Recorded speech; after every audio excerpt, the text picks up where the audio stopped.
Hey everyone, so as I mentioned in a previous video, I'm going to be separating my current and last gen video game pickups from my retro video game pickups, and I'll be making two separate videos for them instead of having just one really long video because I tend to ramble. Uh, so I'll start out this video with a couple of accessories, and sorry, this is my retro video game pickup video, as you can tell by the name of the video. And yeah, I'll be starting out with a couple of accessories that I picked up. First, I got a Gold Star 3DO control pad, complete in box. I found it for $10 on eBay, and I went and I picked it up in person to avoid shipping costs.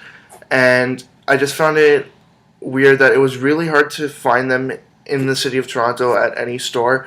Any store I asked said that they didn't currently have any in stock, but that when they do have them, they'll cost around $30 to $50, and I just said that's way too much. So I went and I found one on my own. Next is an accessory that most people have deemed as one of the worst video game accessories ever made, and that's the Speedboard by Pressman, officially licensed by Nintendo. And all it is a piece of plastic that you slot the NES controller into, and it's just for people that are either too lazy or too stupid to hold it, and they'd rather just poke the buttons. You just basically put on a flat surface and just go for it.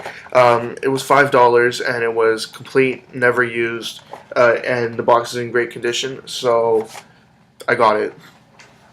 Next, moving on to the video games. I know Dreamcast games are part of the 6th gen, but just to make it a little bit easier, because I always have Dreamcast pickups, and I wouldn't want to make my current and last gen video too long, I'm going to include Dreamcast games in my retro video game pickups video. So here I have Street Fighter 03 for the Dreamcast, the Japanese version of it, because the North American version is called Street Fighter Alpha 3, and it is complete with the disc there, and the disc is in great condition. And what I found interesting is that this is, like, I didn't know this until I got this game, that a couple of the characters in Street Fighter, their names have been switched around with other characters between the Japanese version and the North American version. Just as an example, well, there's only 3 characters, and their names have been all switched with each other. So first is Vega, who in Japan is known as Balrog, right over here. Then there is M. Bison, who is known as Vega. And then just below, Balrog, who is known as M. Bison. And there's a long story behind why they switched the names.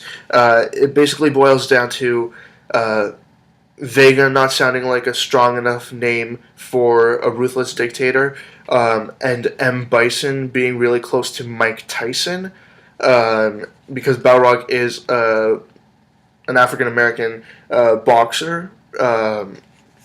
So they just switched out those 3 characters' names with each other instead of just making completely new names for the rest of the world. And last are a couple of complete-in-box NES games that I picked up recently. I'll start out with some lesser titles. First is Adventures of Tom Sawyer by Sega. And the box is in okay condition. The top is a little creased there, but it's fine, and it's all there. Next is Shingen or Shingen the Ruler by Hot B. Again, the box is a little damaged here or there, but otherwise it's still perfectly fine. The next game is The Legend of Cage, and this box you can see is a little bit more damaged. There's a couple nicks there, and around all the corners really. But it's an interesting game. I like the artwork on it too, and it was part of a set with these games, so I picked it up. And the last NES game that I picked up that was complete in box, and I was really happy to actually find this, is the classic series Legend of Zelda. So this is the Great Cart version. You can tell the box is in great condition, but the downside is it's ripped right across the back there a little bit, but it's fine. Everything's in there, and the cartridge is in amazing condition. It looks like it's never even been used. The sleeve is just in there. I just didn't bother to take it out. But yeah, the cartridge is in amazing condition, really clean.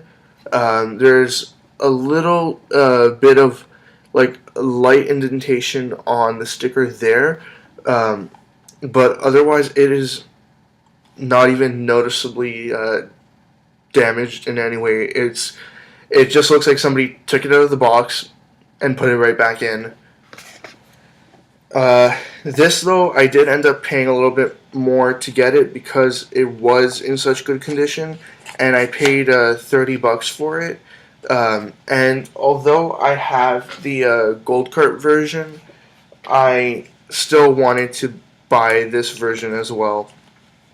And that's it for my retro video game pickups. Just a couple of boxed NES games, Dreamcast game, a 3DO controller in box, and the speedboard. See ya.